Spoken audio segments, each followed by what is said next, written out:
All right, let's see.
Huh.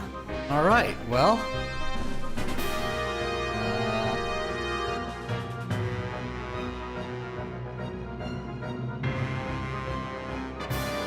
Okay. Good. I see. I see Teague is there.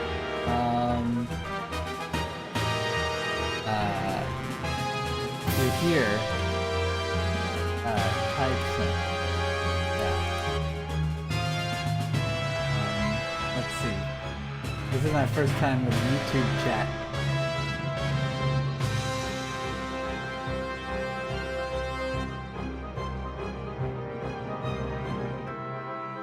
Nice. All right.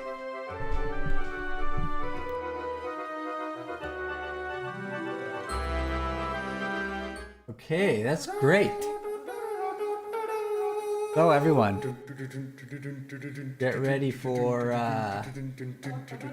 boot camp differentiation this time. So we'll basically do 3 days of discussing differentiation at length, and like it's really for you. So whatever you want. Whatever you want me to talk about is what I'll talk about. I kind of want to get across certain ways of thinking that might not have been told to you, like straight to your face, that might be helpful. And so that's the idea. Kind of just get all confusions out of the way as far as differentiation is concerned. All right, so let's just go to the origins real fast, because it's important to acknowledge where things came from. So the whole calculus series of subjects, they came from 2 minds, basically. Really? It's playing? That's weird. How about now?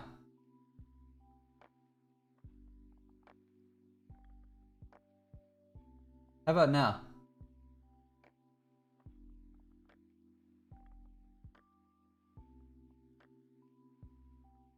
Are you sure it's not just background?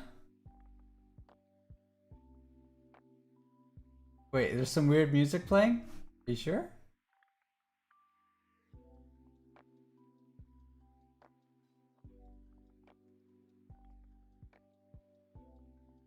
Anyway. Oh, okay, okay. That's weird. Okay. So there was a so there are two minds that where all this stuff was originally sort of originated in, or two people are credited for discovering basically most of the calculus that you learn in college, most of it, a lot of it, and that's Newton and Leibniz. But I want you to pay attention before we dive in to the dates. 1640s. That's a long time ago. Yeah, there's chill music now, exactly. So, that's a long time ago. 1640s, it's like, well, I mean, you can do the math. And so that should give you confidence. So what you get from this is confidence. That if they could discover it back then, that many years ago, then we can at least learn it. All of us mortals, including myself. That so when you see something like this, you sort of use it to your psychological advantage. That, you know, we're not asking you to reinvent all this stuff. That's like a once in a 500-year event. But we're just asking you to, after they discover it, to learn it. Okay, so let's just kind of dive right in. And I think I put in the Discord. Yeah, it should just get saved as a VOD, Omar. Omar, it should get saved as a VOD. I think I've set it up that way, but let's see. Let's see what happens. Okay.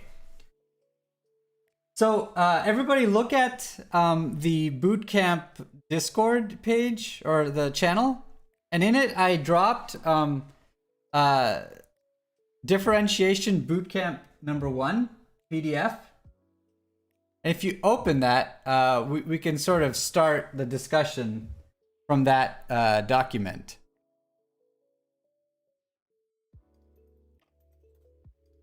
All right, so just to get us started, I'll remind you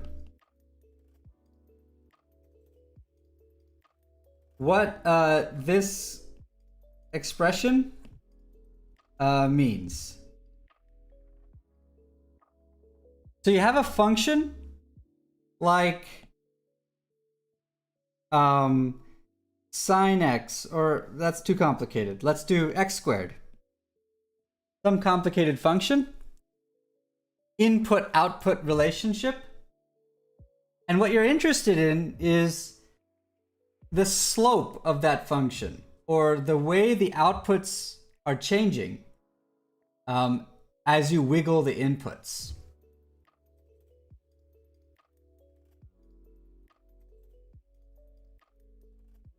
It's the instantaneous slope, or rate of change, or rise over run,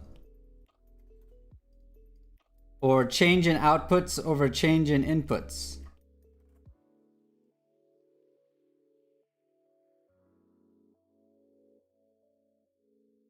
Of the original function f of x. So like, what if this was like, what if this was the units of the output were sandwiches,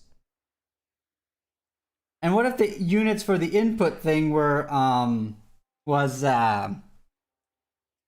don't know, someone give me something. What if the inputs, the units for this input were what? Someone just throw me a word. I don't know. I'm blanking on just random nouns.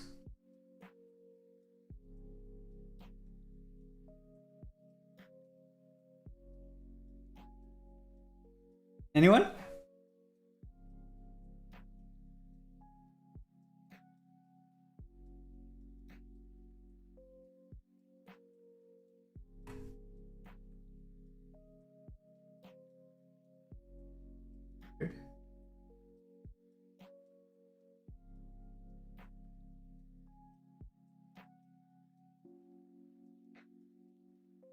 It's crazy. This YouTube dollars. Okay, but it's crazy because the is the YouTube chat just like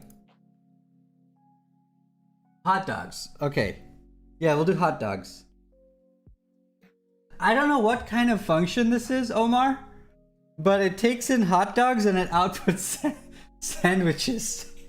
That's really weird function. But it showed up in the restaurant business in the early 80s. It's complicated. I don't want to explain it right now. But my point is, if that's the situation, then the units for the derivative are sandwiches per hot dog.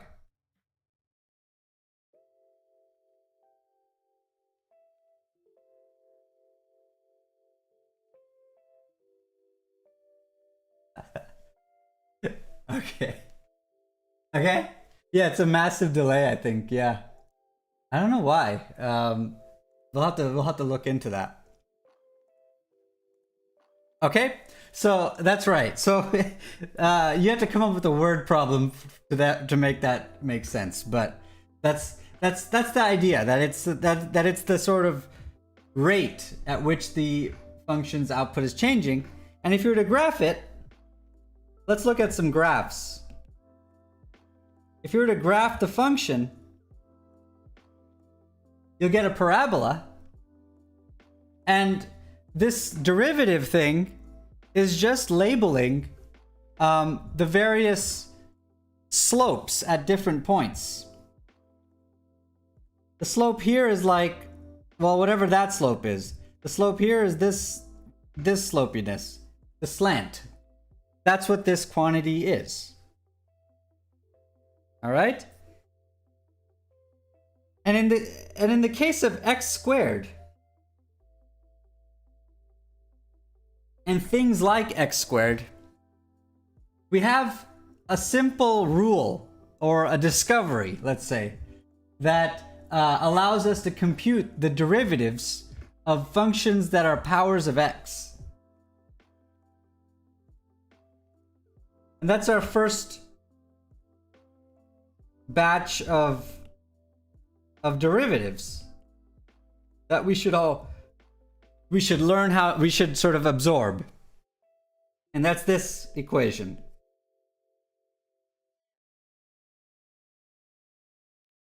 All right, so for example, the derivative of x squared is 2x. And the derivative of x cubed is 3x squared. So what this is saying is the slope of this graph at the point like x equals 10 is 2 times 10, 20. That's how steep the graph is right there, if you were to go check it out with a calculator. All right, way out at 10, it's really steep. It's 20 rise over run. All right, so that's what's going on with the derivative. That's the basic reminder of what it was. And now with tool number 1, and with two running tools, two running properties that are going at all times, we can do the first batch of just reps in this bootcamp. All right, so here's some properties, useful properties. Always available. Okay, don't forget that the properties don't take a break. This is so the properties are, if you scale a function by a number, then the derivative just scales the same way.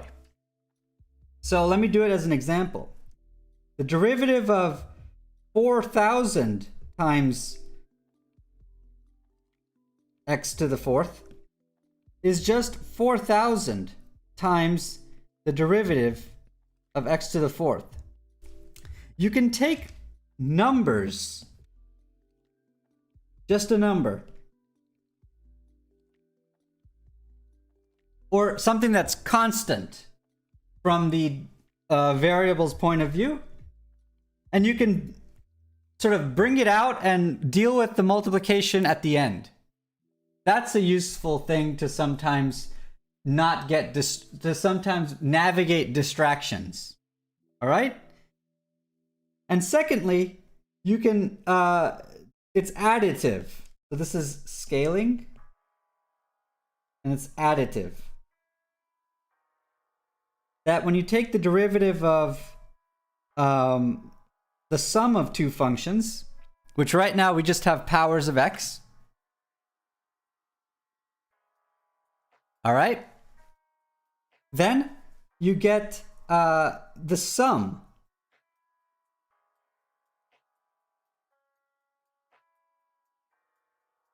Like this.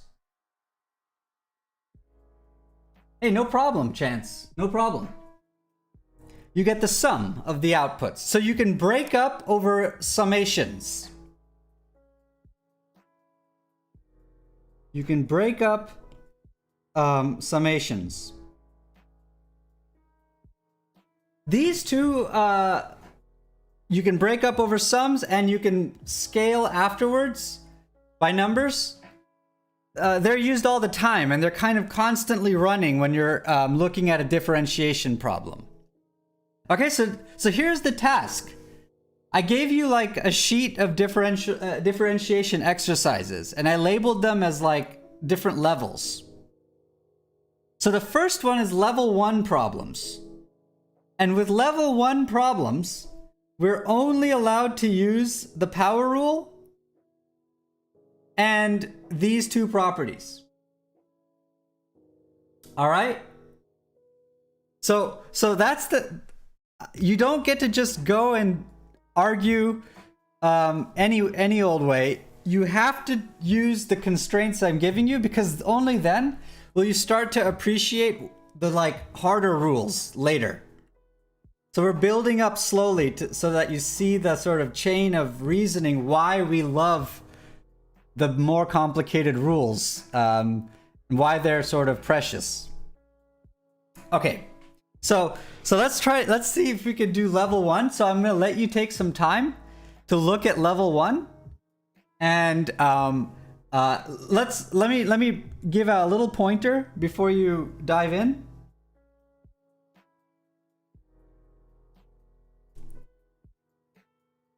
So some students, when they see a differentiation problem, the first thing that sets in is like some kind of panic. But there are some ways of approaching a complicated looking expression that I want to sort of convey to you, because it's not as bad as you think it is. So here's something to practice. Practice not immediately taking your pencil and like starting to scribble. Hold off on that. Look at the thing and actually try to ask yourself whether it's something to worry about or it's gonna be an easy problem. See if you can predict before you go in with your pencil. See if you can predict that, you know what? This thing is gonna crumble. I can see it. I just have to do one move and it's gonna crumble like just a power rule and one of these two properties. this is not going to be a problem. See if you can like witness that before you actually go in and try to use your hand to do the thing. I promise you it's a good activity because it helps you later in sort of not panicking when you see a complicated expression. You have that 1 minute of like calmly sitting there and like trying to tease out 2 steps ahead. Like, wait, is this gonna crumble with just simple means, or is it gonna require me to actually dive in immediately? All right, so try that. Try to just look at it and be like, this is easy, this is dumb. Okay, whoa, this part looks complicated, but the rest of it isn't a problem. This I feel good about. That looks bad. Try to do that exercise in your own mind before you just dive in. So like,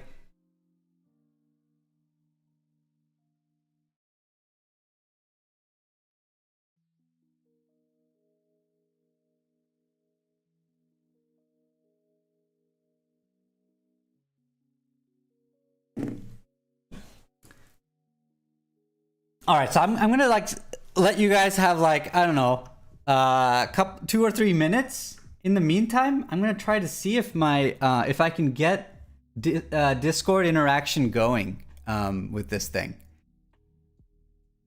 So let's see if I can get Discord happening on YouTube. Okay.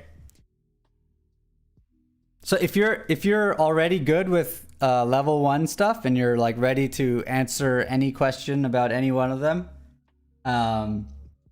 what I want you to try to do is go to the channel called General / Lecture Experiment. Go into that voice channel on Discord.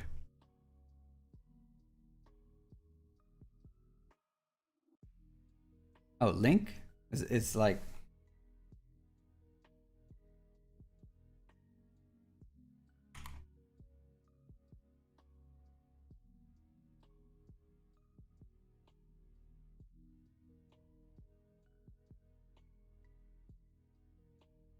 All right, so some people should be going into the... Yeah, Teague is in there. Okay, so I'm going to try to talk to Teague.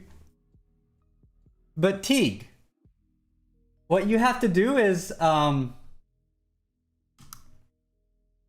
you have to mute everybody in the Discord. If you want to talk to me, you have to mute the YouTube screen volume on your end and then open your mic, because otherwise we're gonna get some like complicated feedback loop thing.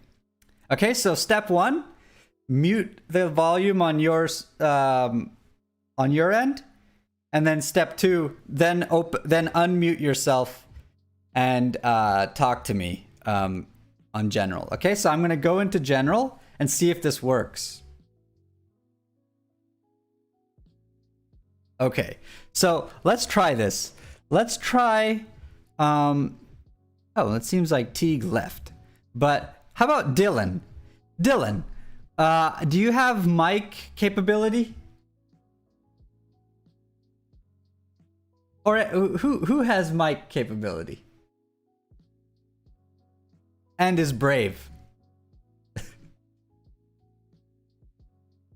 Okay, let's see.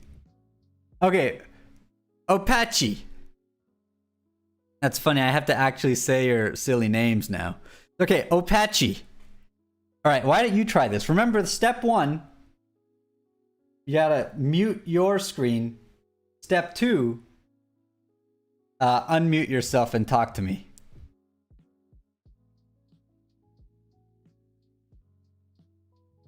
Are you able to talk to me? Wait. Hold on. I might have to do something. Hold on.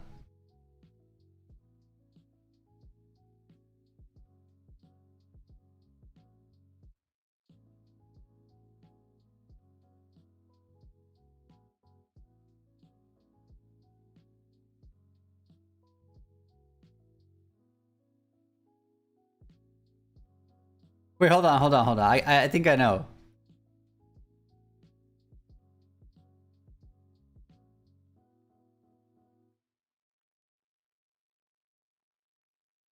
Okay. I can't unmute. I got it. Okay. So how about now? Try now. Omar, try now.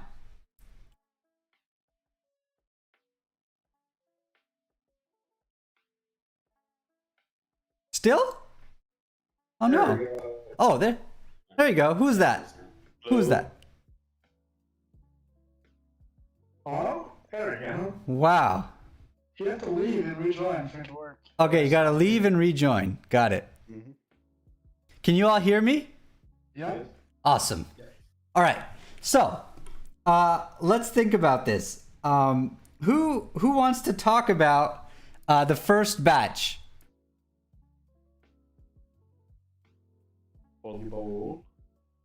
Wait. Wait. Who was that? Me?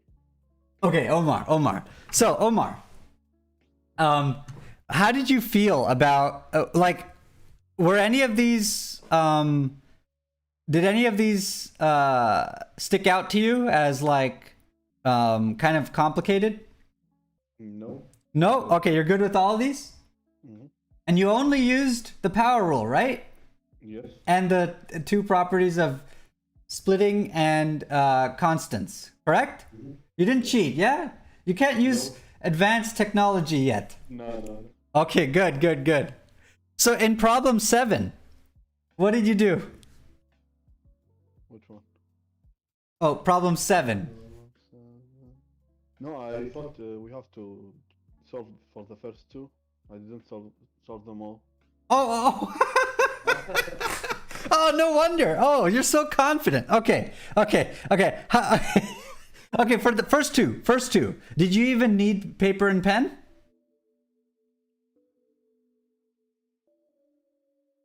No need. No, right? Just immediately. Good. Awesome. How about someone else? How about the next two? Anybody else?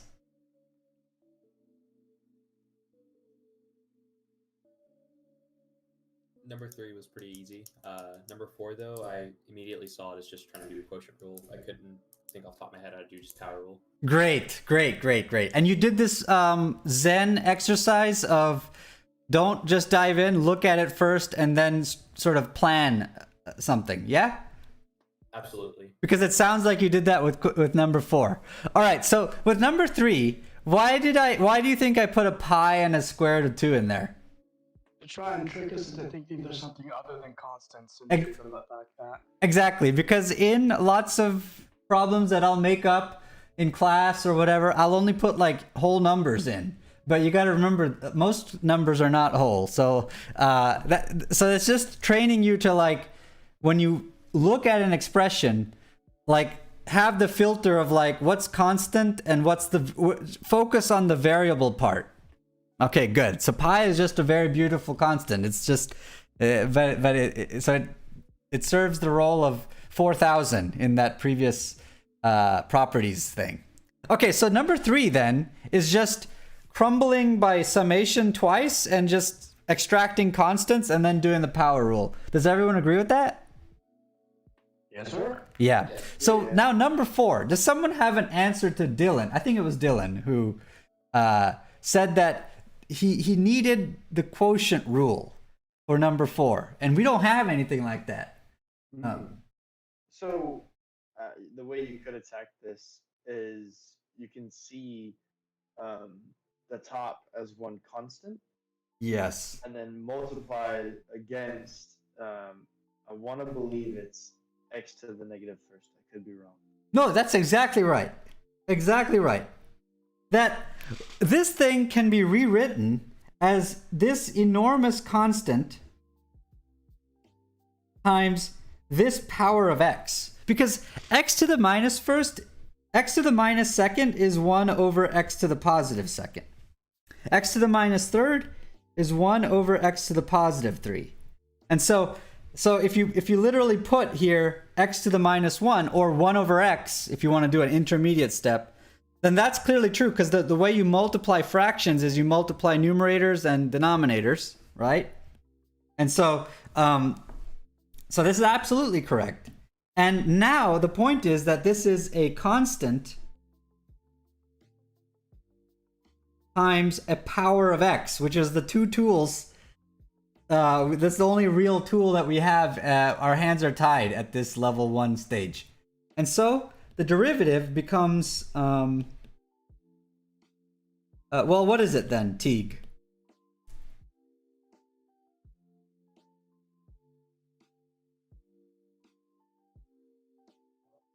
It's working it out completely. It would, correct me if I'm wrong, but it would be positive and then GMM over x to the negative 2. Yeah, over x to the positive 2. Right. Positive, yes. It would be times x to the, yes, exactly. Right. And that's correct. That's correct. And this is an example from Gravity. So if some people recognize this one. So most of these examples are just complete trash, like x to the 69 and all so on. But some of these are from science. Okay, how about 5 and 6? Anybody see anything troubling about 5 or 6?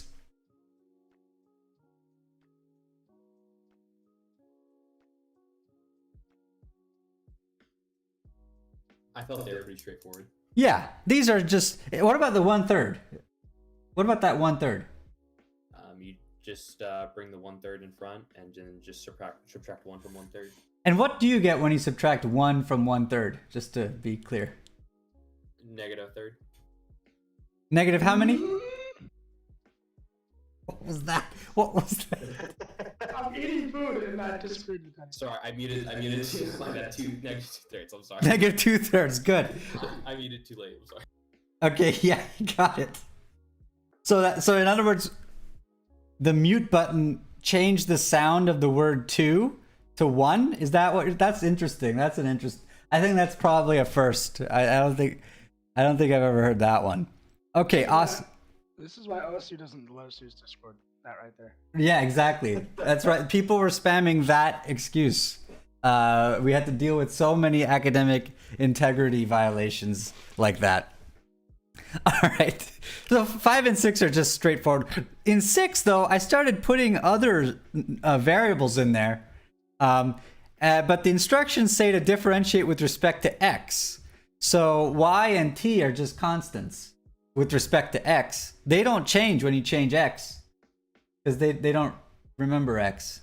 So that's just a distraction. More distractions I'm throwing at you to learn how to like block from distractions. Okay, yeah.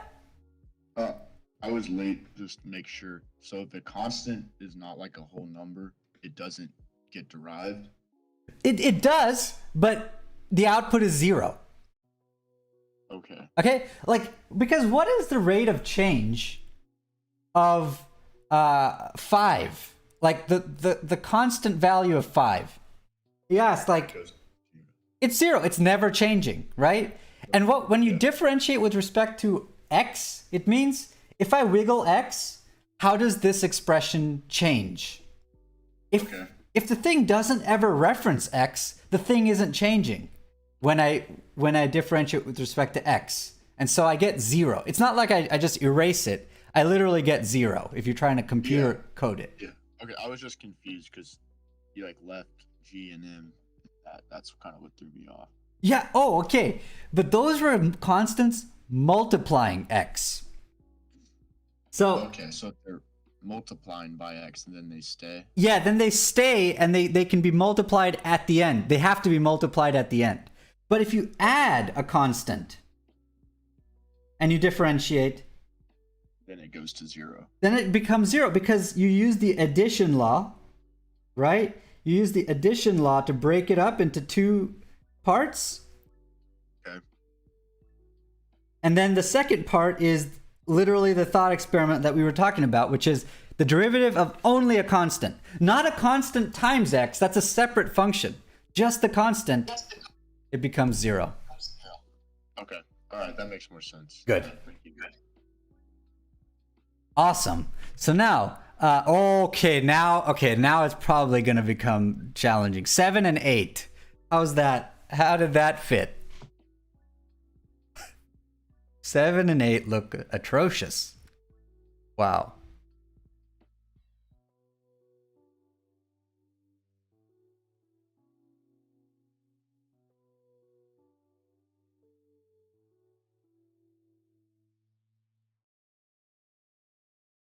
So for 7, could you just literally attack it piece by piece and just like you'd have 3x squared and then minus 3 because then your constant goes away. Mm-hmm. The plus 10 goes away, and then you'd have times, and then you can go back to what we did before. And make it Oh. so that, You want to invert the bottom and multiply it instead. yeah. Yeah. I don't know why, but I prefer that more. Okay. So careful which order you do these things, right? This is important. Just general tip. So there's going to be the stage before differentiating, and then differentiation happens. And then if there's a stage in the problem that's after, like making it look nice at the end or whatever, there's a stage after. So you kind of don't want to mess up the order here. What I mean about stage before, it's like trying to like algebraically rewrite the expression. It's the same expression, but you're sort of rewriting it so that it fits into like a zone of technique that we're sort of right now have very limited abilities. So what Teague, what you did there was you differentiated the numerator and then you used the algebraic trick. But really what you want to do is just rewrite the thing so that it's in position for our differentiation strategy. So rewrite first and then differentiate. Does that make sense? Yeah, that makes total sense. And here's the thing. If you do it one way, you'll get one answer. If you do it the other way, it sucks. You'll get a different answer. So that it actually matters whether you keep the stages separate in this order. So like manipulate the expression first.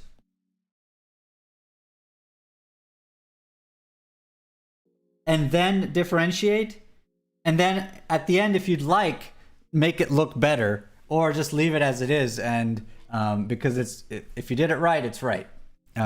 Okay, so how about now take 2? Now what would you recommend?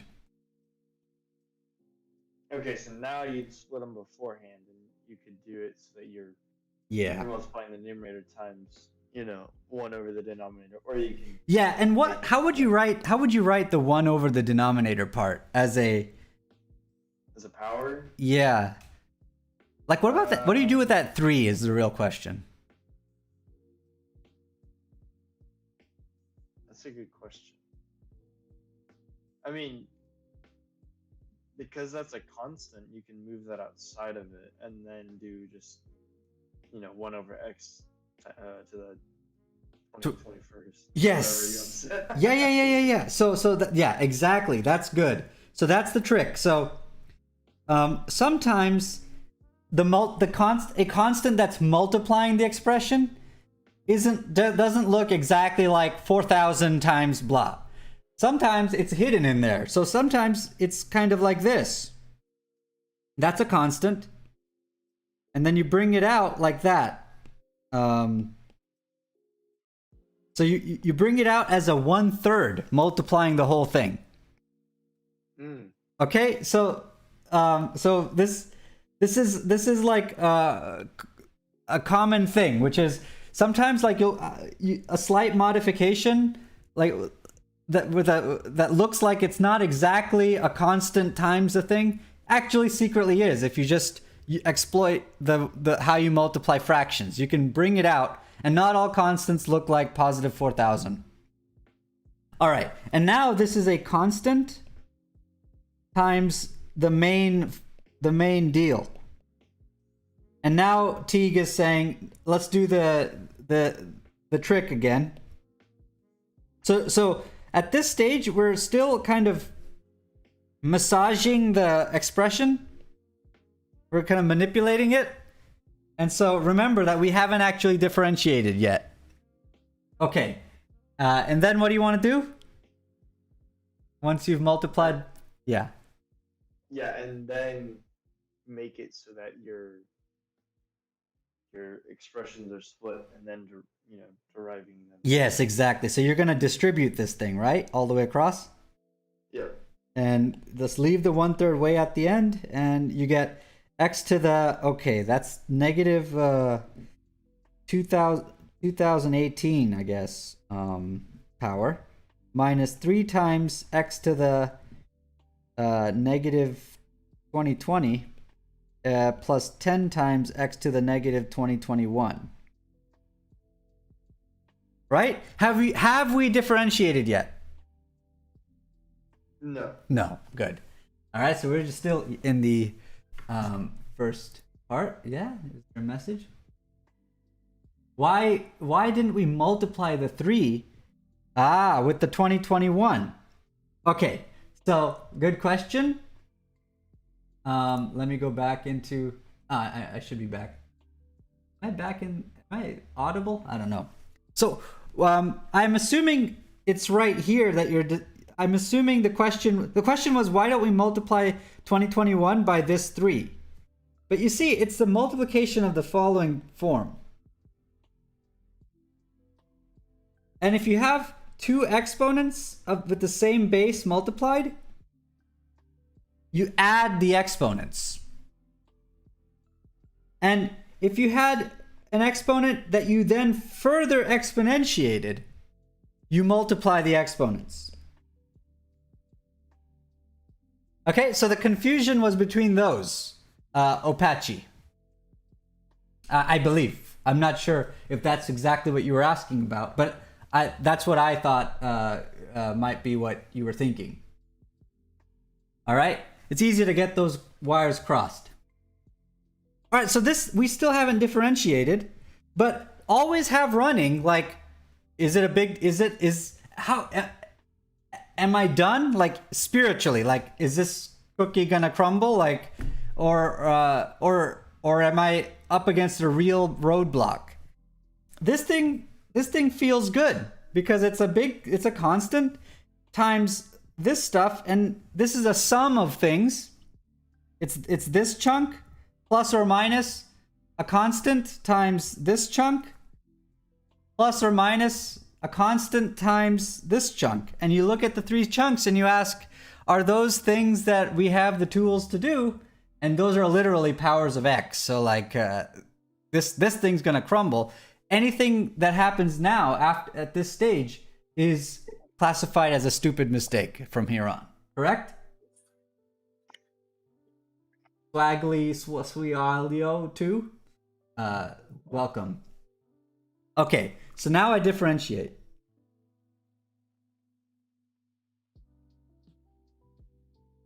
Okay, so I'm gonna have this humongous 1/3, and now negative 2018 x to the negative 2019 lowers the exponent, more negative.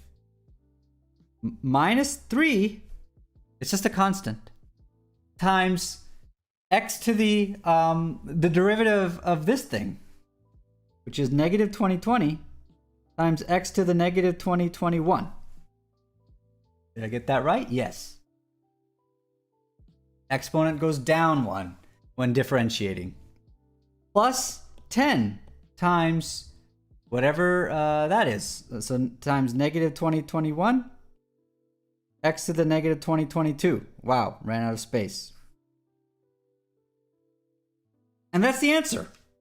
I mean, it's ugly. You can do a next stage if you want and bring it back into one fraction if that's something you're really addicted to.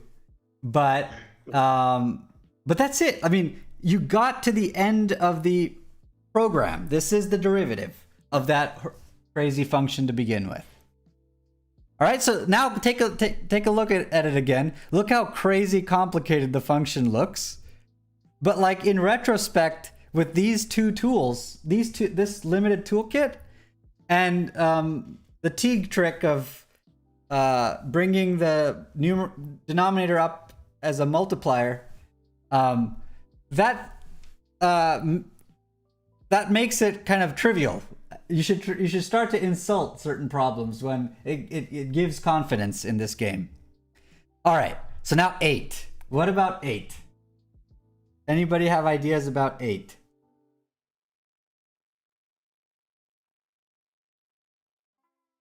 Wow, look at that horrendous mess. Yeah, that's pretty bad. That is bad. It looks like we got some variables over a constant denominator. Yes. Help. That's how you start. So when you have a humongous expression, you start looking at like, where is the variable present? Where is it not present? Really simple-minded things, okay? Like, where is, and we're differentiating with respect to x. So like, where is the variable present and where is it not present? So when you look at it with that lens, things start to become friendlier. If you focus on everything and give everything the same sort of weight, then you're gonna get paralyzed with this one. All right.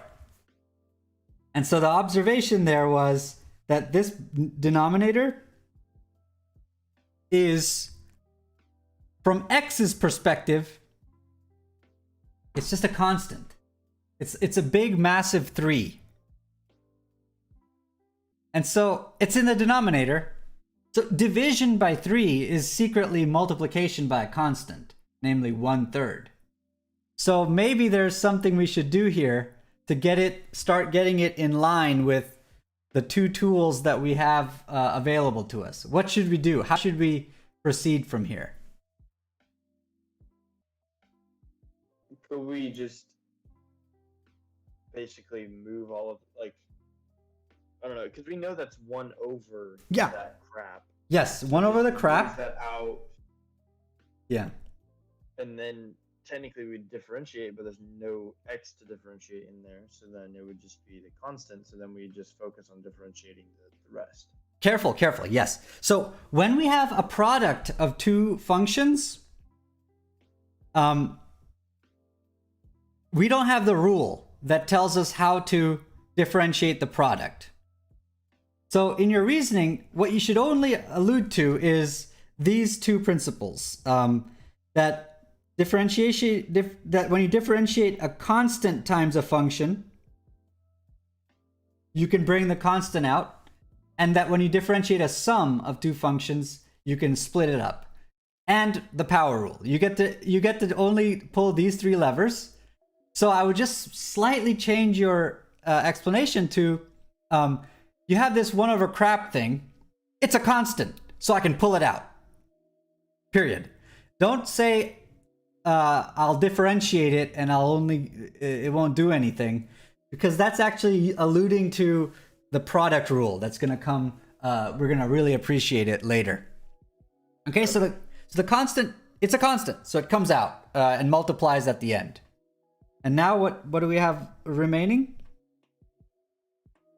So then you have the xyz minus 13, x to the negative 2, y to the 3rd. Right.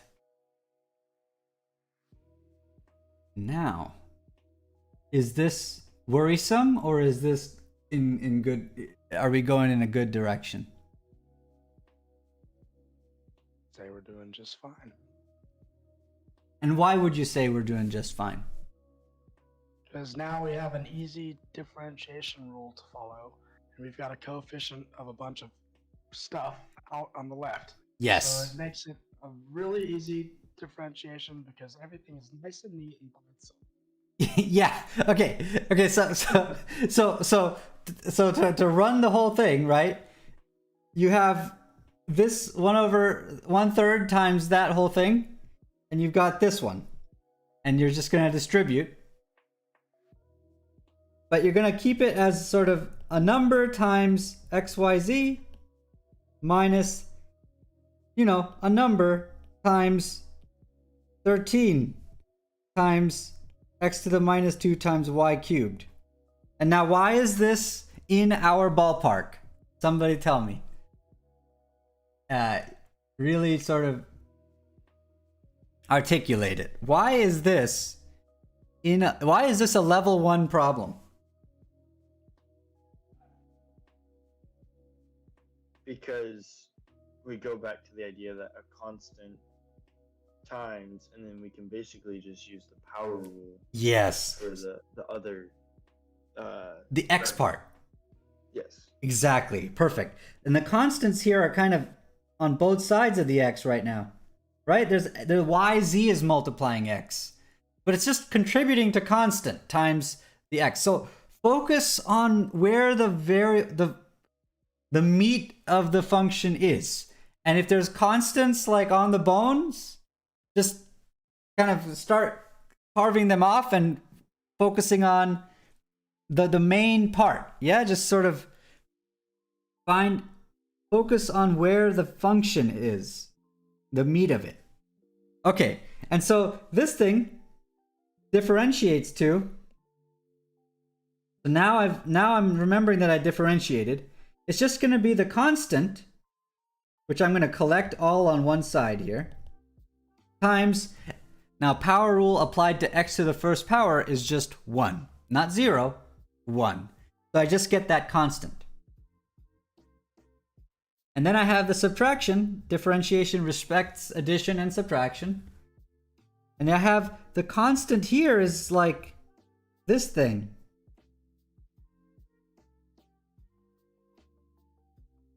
And now it's x to the negative 2 power. How does that differentiate?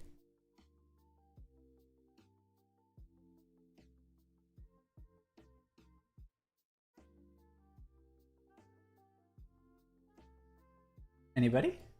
How does x to the minus 2 differentiate? You bring the negative 2 in front, and then you take 1, so it would be negative 3. Exactly. Exactly. And this is the answer. But then substitute crap back in. Okay? So at first you look at the thing, it's panic. But when you put various lenses on one at a time, like, okay, where's the function part? Where's my variable that I'm concentrating on? And your sort of pupils start focusing one at a time.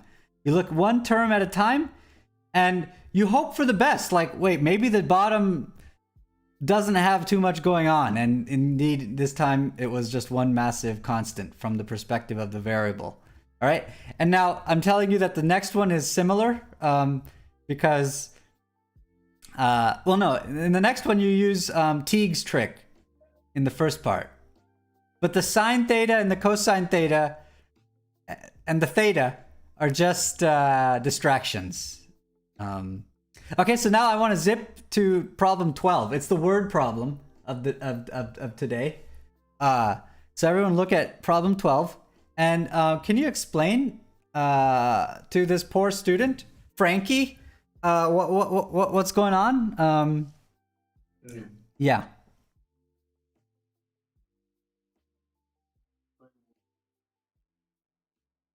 You did her fraction rules wrong. That's right. And this mistake is like super common. Frankie's mistake. So is the problem like, did he differentiate wrong? She differentiated perfectly. Yeah. So it's that first step. 3 over x minus 7 is 3 over x minus 3 over 7. No, it's not. This is not the case. And I bring this up because when you're in that first stage, before you're differentiating, where you're rewriting the problem in a more convenient form, this basically is going to involve a bunch of algebra. Sometimes, if you're really pressed, it might involve you to dust off some trig identities, which you can always just referentially look up if you're not in an exam setting, that is. And I'm not going to test that in this class because I don't want to double jeopardy anybody. But there's going to be times when you really have to like rewrite the expression. We've seen it already using Teague's trick. And it's important to know which moves are legal and which moves will ruin the whole thing. Like these two fractions are like miles apart. These are like way not the same. So you're basically changing the function that they asked about, and that's called not that's being a politician, right? That's not where we want to go. So that's the issue there. And if just to be 100% clear, if it was like this and you split it up like that, that's totally fine. I shouldn't have drawn it in red, but this is green. So that's fine, but it wasn't that way, and so that's the issue. But always remember this classic mistake. Are there any questions on level 1 problems? Are there any that are sticking out to you as like, wait, I actually don't know how to do? Maybe 11. I don't know if anyone has issues with 11, or maybe even 10. I mean, yeah, it's hard to know which ones. For different people, different ones sort of stick out as different kinds of things stick out as like a problem going in.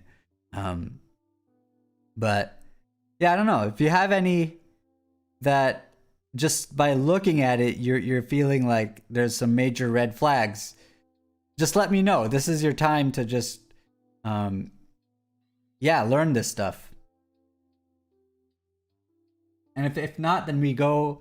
We use the last 5 minutes to start level 2. What about 11? So could you, because the square root's over xy plus x theta, Yes. you can group that together to what, a half power, is it? Oh, yes, exactly. So yeah, let's talk about this one. Yeah, that's good. So you want to do this move. This is all pre-differentiation. This is just manipulation, and it's correct. It's correct. Square root means raised to the half power. Cube root means raised to the 1/3 power, etc. That's right. But now the question is, that doesn't look like a pure x to a power. That's the only type of differentiation we get to sort of use in this at this level of the game. Right? It looks like there's two terms added raised to the 1/2 power. And we don't want to do this kind of a mistake. We don't want to do this mistake. Square plus star raised to circle is... We don't want to do this. That doesn't work. Like, for example, you can put 1 and 1 in for square and star, and then put 2 in for circle, and you'll get an absurd equality. Meaning an inequality. You'll get a wrong conclusion. So you don't want to. You can't distribute this thing, this 1/2. You could distribute it if what was inside was multiplication. Okay, so if what's inside is multiplication, then you can distribute to like everybody. But that's not the case. We have a sticky plus sign. Now the question is there a way out of this? Is it fruitful to to view it as raised to the 1/2 power at this stage, or was there like maybe something we could have done in the middle? Could we split them? Split them? So you want to do this, Omar? Mm-hmm. Okay, so that is the same as this thing I was just saying, like this. Look, like for example, this is not the same as individual raised to the 1/2, because look, if you put 1, this is something to remember. When someone says, "Oh, this is not the same as that," and it seems like they just know it, here's a thing you can always try when you're wondering whether you can split it. Just ask yourself whether I'm about to do a split. Put symbols in for what you're splitting, and then put numbers in. Like just put nice numbers in and see if it holds. Like, look, if you were to put 1 and 1 in, on the left-hand side, you would get 2 raised to the 1/2 power. On the right-hand side, you'd get 1 to the 1/2 plus 1 to the 1/2, meaning square root of 1 plus square root of 1, which is just 1 plus 1, which is 2. But over here, you got square root of 2. And you have to ask whether these two numbers are the same. And they're not. So whenever someone says like, oh, you know, don't that can't work because that's not a legal move. One reason that they know it's illegal, or if they're thorough about what they know, is sometimes they can just like figure out, they can remove a possibility by just sticking in particular numbers and seeing that it's absurd. All right, so that's just a little trick. Okay. So now the question is, what to do about, so we can't split it like that.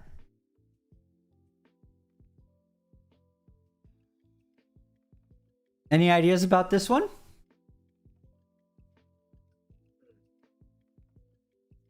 Did someone say something? No, I said, trying to think. Yeah. I mean, could you just? No, I don't think you could do that. So what does the square root like kind of distribute across? It doesn't distribute across sums, but what does it distribute across? Products. Products. And so the question is, can you make the inside look like a product of two things rather than what it looks like right now is a sum of two things? Good. Oh. You would do that by like taking out the x within the parentheses, so you distribute an x to a y. Oh yeah. Yeah, so it's called factoring, right? Yes. Exactly. So this, there's like a common x, so to speak. Keep the square root in there. But now it's a product. And conveniently, when you separate it into its two parts, the way the problem was designed, you get this thing where this is where the meat of the function is, because it's differentiation with respect to x. And then there's this crap. It's crap times x times the square root of x. But the square root of x is a power of x, right? And so we're good. I mean, we have this problem fits in the with the three levers that we have to pull. We have power rule, x to the 1/2 power. How differentiation respects scaling. There's a crazy crap scalar. And addition rule. And the 4/3x is just 4/3 times x to the -1 power by the Teague trick. So this problem is crumbles with our three levers. I'm not gonna do it because I'll leave you to do the sort of actual power rule and putting all the pieces where they belong. But in my mind, what happens in my mind is when at each stage I ask myself whether we need to panic or whether the things ought to work out at this stage. So at this stage, I'm like so happy now. It's like the problem's done in my head. It's like, okay, everything's nice and blue. But in the beginning, before I factored, things were really red right here.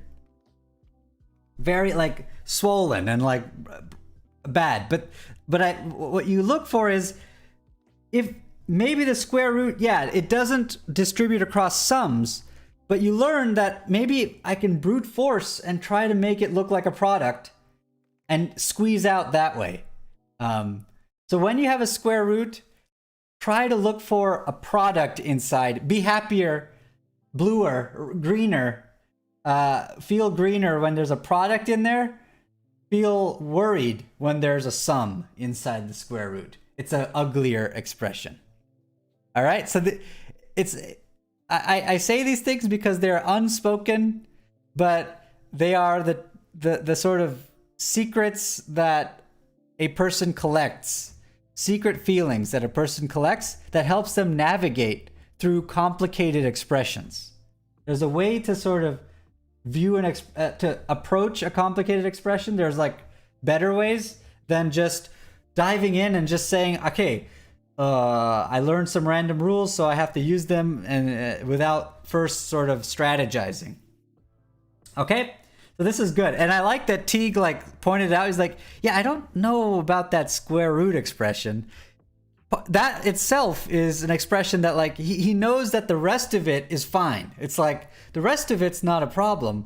It's all this like square root thing. That's a version of like approaching the expression and like dodging the sort of distractions and getting to the sort of core of the issue.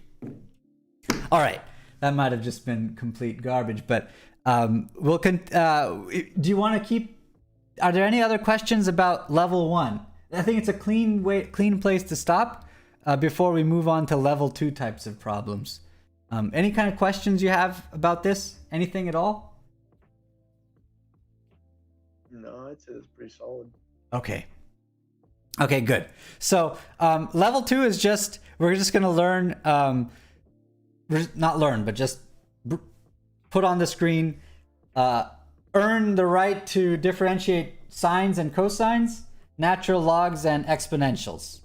And then plus every other rule from level 1. So that's what you get to use in level 2. But that we'll save for Wednesday. For now, just think about how far we could get. Look at all of these expressions just by using power rule, using Teague-style manipulation of an expression first, and then getting it in position for power rule, and factoring to like make a square root look more friendly than it does when you have a sum in there. Okay, awesome. So more on this Wednesday, and if you have no further questions, I'll just put on the ending stream screen, and we'll call it a day for today. Thanks for showing up, and I hope it's useful. I'm always available to discuss these kinds of things.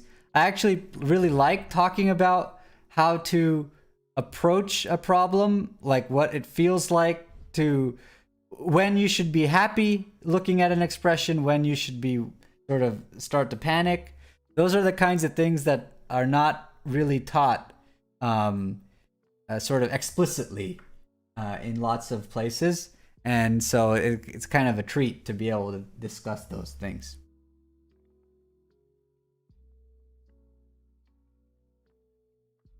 I'll just say the YouTube stream. Yeah. When you're writing versus Discord is a little bit behind actually. Right. It's there's gonna be some latency, right? Yeah. No, that was there even with Twitch. So like like when I talk to the person, they have to like wait for it to update and see what I wrote. Yeah. There's like this latency that I don't know how to get shortened. So could you, like, because having the videos afterwards is phenomenal. Could you stream it into Discord then? Because I would assume that would take down latency in that side, right? Oh, let's just like directly stream it in Discord. Yeah, and then if you wanted to, you could save a video of it afterwards, or still stream to YouTube if you wanted to. Yeah, I bet Discord has OBS compatibility and Streamlabs. I bet. I mean, I should try it. We could try it on Wednesday, or I'll try it before Wednesday. I'll try it tomorrow to see if it's possible to just directly stream onto Discord. I didn't think it was possible, but I know you can stream onto Discord. I don't know if there's still a delay or not. Oh, okay. Interesting. Yeah. If you're on Discord, you can kind of see where it says voice connected. If you click screen, you can just kind of share it. Oh. Connected. Can I add some input into this? Yeah. Okay, so there's actually settings to where you can make your latency very little on OBS. Oh. And Discord is just based off of your internet connection from your computer, so basically instantaneous, quote unquote. Oh. So If you write something, we will see it as you write it on Discord. Oh wow, that's like the best. But for OBS, there's actually a latency thing you can set on it to where you can have it very like as up to date as I believe Discord almost. I would have to relook at the settings, but Okay. But I like this just direct to Discord thing. I'm gonna try that tomorrow. I'm gonna play with it, and if I can get it to succeed, that's like that would be amazing. And I think that's how we'll do it. That's really good. Okay, so I'm gonna try that. Thanks. I'll keep playing around with it. All right, you guys should just, it's awkward now. You guys should just leave. So yeah. Bye. Thank you.